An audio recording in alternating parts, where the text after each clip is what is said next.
3 days. That was all it took for my life to dissolve into absolute chaos. 3 days ago, I was George Miller, the untouchable scion of the Miller Empire, throwing punches at my childhood nemesis in a back alley behind a Michelin star restaurant. Today, I was destitute, desperate, and standing outside the one door I swore I'd never knock on. But before the begging began, there was the humiliation. I sat in the plush leather booth of the Velvet Room, the city's most exclusive members-only club. The air smelled of expensive gin and fake sympathy. "George," a voice drawled from my left. It was Sam, a guy who used to follow me around like a lost puppy. Now, he was looking at me with a predatory glint in his eyes. "I heard the news about the bankruptcy. Rough break. You're 22 now, right? Not exactly a spring chicken in Omega years." I swirled the ice in my glass, ignoring him. "I'm fine, Sam. Are you?" Another guy, someone I barely recognized, leaned in. "You know, George, you've got the looks. You've got the pedigree. Why are you still playing the monk? If you need cash." He let the sentence hang, his gaze dropping to my chest. "Why don't you let the boys help you out? We can check your palm lines. See if your luck is changing." Laughter rippled through the booth. It was an ugly sound. Sharp. Mocking. "Back off." I snapped, though my voice lacked its usual bite. I was tired. Bone tired. "Oh, come on, George," Sam whispered, sliding his arm around my shoulders. His cologne was cheap and cloying. "Don't be like that. We're just worried about you. An unbonded Omega running loose with no money? That's dangerous. Get your hands off me," I hissed, shoving him away. Sam's face darkened. "Don't act like you're still the prince, George. You're nothing but a—" The door to the private room swung open with a heavy thud, cutting him off. The temperature in the room seemed to drop 10 degrees instantly. A scent rolled in, dense, overpowering, and terrifyingly familiar. Smoked sandalwood and cold, metallic rain. A prime alpha scent. Christian Sterling. My stomach dropped. Of all the people to witness my fall from grace, it had to be him. My arch nemesis. The guy I'd hated since kindergarten. Christian stood in the doorway, 6'3" of tailored Italian wool and pure menace. He didn't look at the others. His dark eyes locked onto me, laser-focused. "I didn't realize I was interrupting a charity auction," Christian said, his voice a low baritone that vibrated in the floorboards. Sam scrambled to stand up, spilling his drink. "Mr. Sterling." "Christian, we didn't know you were coming." Christian walked into the room. He didn't ask for permission. He took up space like he owned the air we breathed. He sat down on the sofa opposite me, crossing his long legs.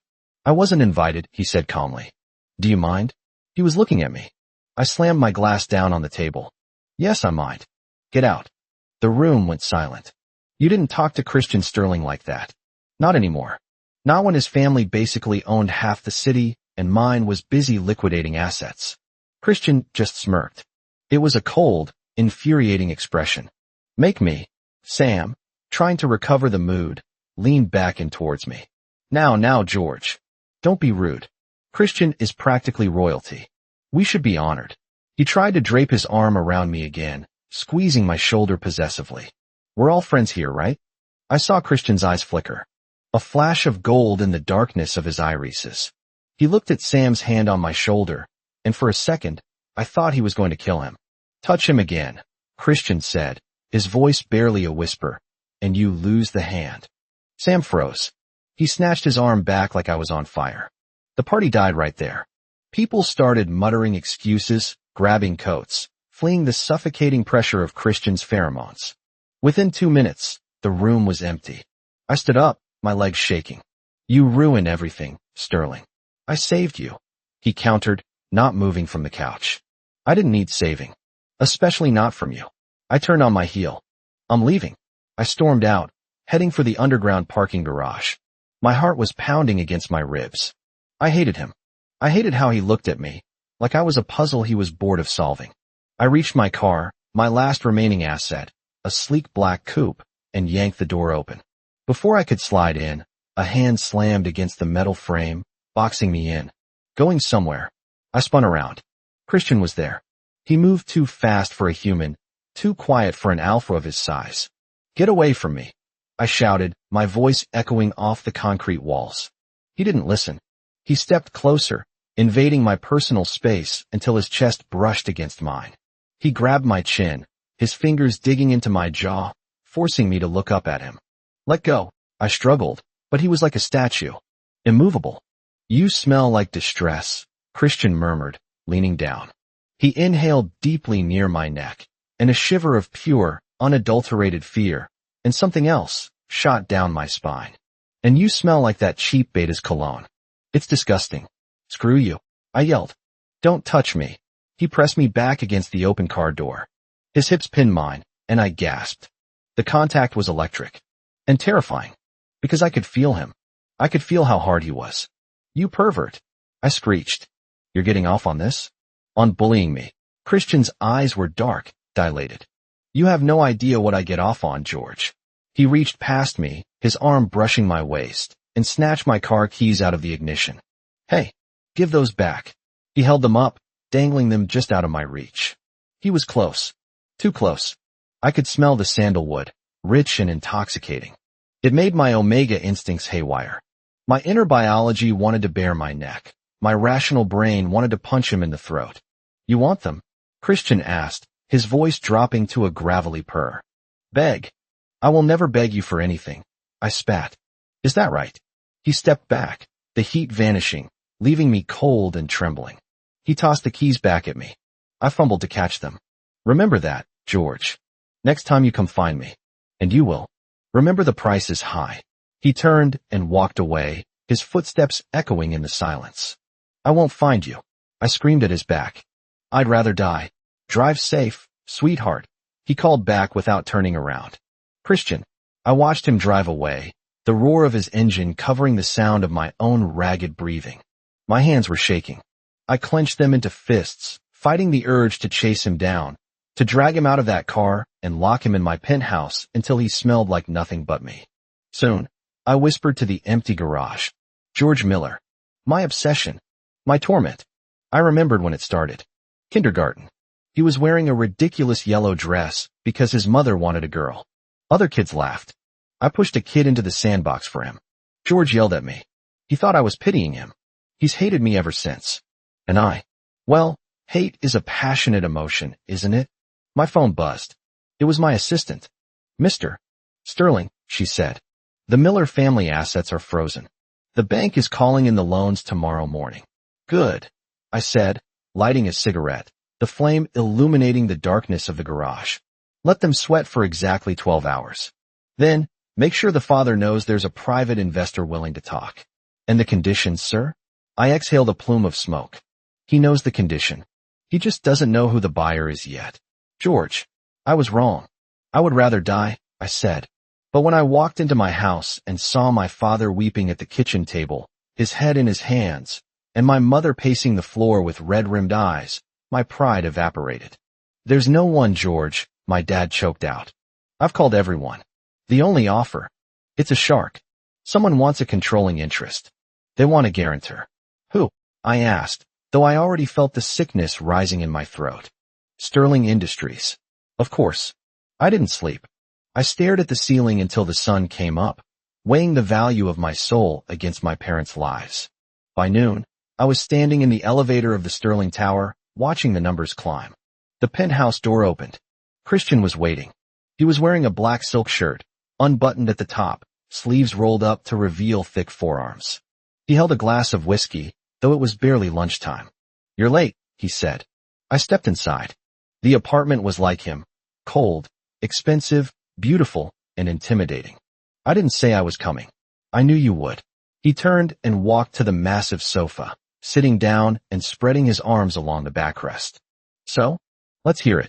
I took a deep breath. My father needs a liquidity injection. 50 million. And a guarantor for the bank loans. Christian swirled his drink. That's a lot of money, George. What do I get? Interest, I said quickly. We'll pay interest. Above market rate. He laughed. It was a dry, humorless sound. I have money. I don't need interest. I want collateral. He looked me up and down. It wasn't the way Sam looked at me, like I was a piece of meat. It was the way a dragon looks at gold. Possessive. Hungry. What do you want? I whispered. He set the glass down. He reached into his pocket and pulled out a string of heavy, dark wooden beads. It was a meditation bracelet, made of agarwood. Very rare. Very expensive. He tossed it. It hit my chest with a thud and fell to the floor. Eat it, he said. I stared at him. Excuse me. You heard me. Eat. One bead, $10,000. Are you insane? I shouted. It's wood. I can't digest wood. I didn't say swallow it. His eyes darkened. I said eat it. My mind raced. The debt. My dad's tears. The humiliation. I bent down, my fingers trembling as I picked up the bracelet. It was warm from his pocket. It smelled like him. I looked at him, defiant, and raised the beads to my mouth. I bit down on the wood, glaring at him. Stop, he commanded. I froze, the beads between my teeth. Not with your teeth, he murmured, standing up. He walked over to me, towering over my smaller frame. And not with your mouth. My face burned. Then what? Use your imagination. He reached out and brushed his thumb over my lower lip. Or maybe, you need a demonstration of what I really want. I slapped his hand away. You are sick. You want me to? What? Sleep with you? For money. I want you to belong to me, Christian said, his voice devoid of humor. Full stop. You move in here. You don't leave unless I say so. You don't see your little friends. You answer to me. A prisoner, I said bitterly. A partner, he corrected. But a junior partner. He grabbed my wrist and pulled me toward the couch. I stumbled, falling onto the cushions. He was on top of me in a second, his weight crushing the air out of my lungs. Get off. I panicked, kneeing him in the stomach. He didn't even flinch. He caught my leg, his large hand wrapping around my thigh, squeezing hard enough to bruise. You have fight in you, he growled, burying his face in my neck. Good. I hate boring things. Christian, stop. I pushed at his shoulders. We're not doing this. I haven't agreed. He pulled back, hovering inches from my face. Then agree. Say it. Say please, Christian, save me. I gritted my teeth. Tears stung my eyes. Go to hell. He smirked. Wrong answer. He stood up, adjusting his shirt. You can stay in the guest room. Think about it. But don't think too long. The bank closes at 5. George. I stayed. Of course I stayed. By evening, the deal was signed. My father called me, weeping with relief, telling me Christian Sterling was a saint. If only he knew this saint was currently watching me eat dinner like a hawk watching a field mouse. Days turned into a week. It was a strange, suffocating existence. Christian didn't touch me again, but he was always there. Watching. Smelling me. His pheromones were everywhere in the house, heavy and claiming. It was making my own omega biology react. I felt feverish, needy, and I hated myself for it. Then came the text. Asterisk Sam. George, I heard what happened. Christian is a monster. We have a plan to get you out. Meet us at the Vertex. Tonight. 9 p.m. Asterisk I knew it was stupid. I knew Christian had forbidden me to leave. But the idea of freedom, of escaping this golden cage, was too tempting. I waited until Christian went into his study for a conference call. I slipped out the back service elevator. I drove to the Vertex, my heart pounding. I rushed into the private room where Sam said he'd be. Sam. I called out. I'm here. Sam was there. So were 5 other alphas. They were drinking, laughing, and the air smelled like sour musk and bad intentions. Look who it is. Sam cheered, standing up. The runaway bride. You said you had a plan, I said, backing up toward the door. To help me with the debt. Oh, we do, Sam grinned. He kicked a briefcase on the floor. There's cash in there. But you know, George, nothing in life is free. He walked over to the table and poured a glass of wine. Here's the deal. You serve us tonight. And I mean serve us. And maybe, if you're good, we'll pool our money together for a donation. You want me to? I stared at them. You want me to be an escort? You're already a whore for Sterling. One of the other guys laughed. What's the difference? At least we're old friends. 1,000 a drink, Sam sneered. Come on, Georgie. Pour. Rage, hot and blinding, exploded in my chest. I grabbed a wine bottle from the table. I'll pour it, I screamed, right down your throat. I smashed the bottle against the edge of the table. Glass shattered. Red wine sprayed like blood. I brandished the jagged neck of the bottle at them. Come near me, and I'll kill you. Whoa, feisty. Sam laughed, signaling the others. They started to circle me. Grab him. Let's teach the prince a lesson. Just as Sam lunged, The door to the room exploded inward.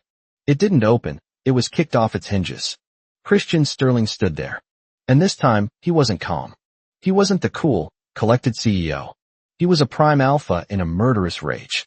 Christian, I breathed, the bottle slipping from my sweaty grip. Christian didn't speak. He walked into the room, grabbed the first alpha by the throat, and threw him, literally threw him, across the room into the wet bar. Bottles crashed. The man groaned and didn't get up. Christian, wait. Sam shrieked. He came to us. He wanted this. Christian turned to Sam. His eyes were glowing gold. A low growl ripped from his chest, a sound so primal that every alpha in the room dropped to their knees, forced down by the sheer weight of his command. You touched what is mine, Christian said. He stepped on Sam's chest, grinding his expensive loafer into the man's sternum. Sam wheezed, pawing at Christian's leg. I told you, Christian said, lighting a cigarette with steady hands, even as he crushed the man beneath him. I told you what would happen. He looked up at me. I was standing on the table, shivering, wine stained on my shirt, broken glass at my feet. Get down, he ordered me. I scrambled down. He grabbed my arm, checking me for injuries. His touch was rough, frantic. Did they touch you? He demanded. No, I stuttered. No, I broke the bottle. He looked at the jagged glass on the floor, then back at me. A strange look crossed his face. Pride? Good, he said. He took off his jacket and wrapped it around me. Let's go home. I'm going to deal with you myself. Christian. The drive home was silent. I drove fast, weaving through traffic. My blood was boiling. I wanted to destroy that club. I wanted to burn the city down. But mostly, I wanted to punish George. We got into the penthouse. I locked the door. Bedroom, I said. Now. Christian, I can explain, George started, his voice trembling. I don't want explanations. I roared, spinning around. I gave you one rule. Stay inside. You went to them. Those vultures? Do you know what they would have done to you if I hadn't put a tracker on your phone?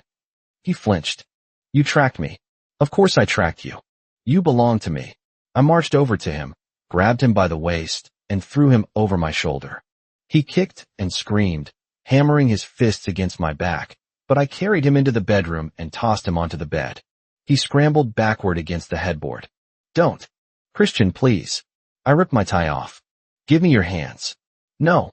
I lunged, pinning his wrists above his head with one hand. With the other, I bound his wrists to the bedpost with my silk tie. You need to learn. I panted, hovering over him. You are not safe out there. You are only safe here. You're crazy, he sobbed. Let me go. Never. I climbed onto the bed, straddling his hips. I ripped his shirt, open buttons flying across the room. His chest was heaving, his skin flushed pink. He smelled like fear and wine and arousal. Yes. Beneath the fear, his scent was sweetening. Slick. He wanted this. His body knew who its alpha was even if his brain was too stubborn to admit it. Look at me. I commanded. He squeezed his eyes shut. No. Look at me, George. He opened his eyes. They were wet with tears. Why? He whispered. Why are you doing this? Why me? I stopped. The anger drained out of me, leaving only a hollow ache in my chest. Because, I said, my voice breaking. Because I have been waiting for you for 15 years, you idiot. He blinked. What? You think I bought your father's debt for business? You think I tolerate your insults because I'm a masochist? I leaned down, brushing my nose against his. I love you. I have always loved you. Since the sandbox. Since you yelled at me for pushing that kid. George went still. You love me. Yes, I hissed. And it drives me insane. Because you look at me and see a monster. But I'm the only one who sees you. Not the prince. Not the bankrupt charity case. You. George. I kissed him. It wasn't gentle. It was a collision. A claiming. I bit his lower lip, tasting blood. He gasped, and I used the opportunity to deepen the kiss, sweeping my tongue into his mouth. For a second, he was rigid. Then, with a small, broken sound, he melted. He kissed me back. I pulled away, breathing hard. Now? Are you going to behave? Or do I have to keep you tied up all night? George looked up at me, his eyes hazy, lips swollen. Maybe I like being tied up. I groaned. You are going to be the death of me. George. The next morning, I woke up alone. My wrists were sore. My lips were bruised. And I felt wonderful. I found a note on the nightstand. Asterisk gone to the office. Meeting your father to finalize the paperwork. There are clothes in the closet. Wear them. Come to the office for lunch. See. Asterisk I opened the closet. It was full. Half of it was Christian's severe, monochromatic suits. The other half. It was a rainbow. Silks, bright colors, patterns. Exactly my style. The style I hadn't been able to afford for months. He had bought me an entire wardrobe. I showered, dressed in a burnt orange silk shirt and white trousers, and drove to Sterling Tower. I walked up to the reception desk. Hi. I'm here to see Christian Sterling. The receptionist, a young beta woman, looked up. Her eyes widened. Name? George Miller. She gasped. She literally gasped. Oh my God. It's you. Yes. She stood up, grinning ear to ear. Go right up, Mr. Miller. Private elevator. Top floor. Just walk in. Don't you need to call him? Oh no, she giggled. Mr. Sterling left strict instructions 5 years ago. If a man named George Miller ever comes here, let him in. No matter what I'm doing. I stared at her. 5 years ago? Yes, sir. Everyone in the office knows. We've been waiting for you. She winked. We call you the ghost. I walked to the elevator in a daze. 5 years. That was back in college. Back when I was dating the captain of the football team just to make Christian jealous. I reached the top floor. The hallway was lined with awards and art. But at the end of the hall, just outside his office door, was a framed glass case. It looked out of place. I walked closer. Inside the case was a wrinkled, faded piece of paper. A ballot from our high school most desirable vote. I remembered that day. I won by 1 vote. I had gloated about it for months. I looked closer at the paper. It was a write-in ballot. In messy, angry handwriting, someone had crossed out their own name and written, George Miller. The signature at the bottom, Christian Sterling. He had voted for me. He gave me the win. He gave me the one thing I wanted, even back then. My chest tightened. Tears pricked my eyes again. I pushed open the office door. Christian was behind his desk, yelling into a phone. I don't care what the board says. Push the merger. He looked up. He saw me. He hung up the phone without saying goodbye. Hi. I said, feeling suddenly shy. Hi. He stood up. He looked at my shirt. It fits. It does. I walked over to him. I saw the ballot. In the hall. Christian froze. His ears turned pink. Actual pink. The terrifying alpha was blushing. That's old, he muttered. I should throw it out. Don't you dare. I walked around the desk. I stood in front of him. You voted for me. You wanted to win, he shrugged, looking away. I wanted you to be happy. You're an idiot, I said softly. So I've been told. I reached out and took his hand. I placed it on my waist. My dad is coming. In an hour. Good. I smiled, stepping between his legs. That gives us an hour. Christian's grip tightened on my waist. George, we are in a place of business. I know. I whispered, reaching for his belt buckle. But I'm the junior partner now. I need to inspect the assets. He groaned, his head falling back. You are trouble. I'm your trouble. He looked down at me, his eyes intense, full of that terrifying, beautiful love. Yes, you are mine. He swept everything off his desk, papers, computer, phone. It all crashed to the floor. He lifted me up and sat me on the mahogany surface. Tell me again, he commanded, pressing his forehead to mine. Tell you what, who you belong to. I wrapped my legs around his waist and pulled him close. I'm yours, Christian, I said, and for the first time in my life, I wasn't acting. I wasn't lying. I'm yours. He kissed me, and it felt like coming home. Epilogue. My dad walked in 45 minutes later. We were mostly decent.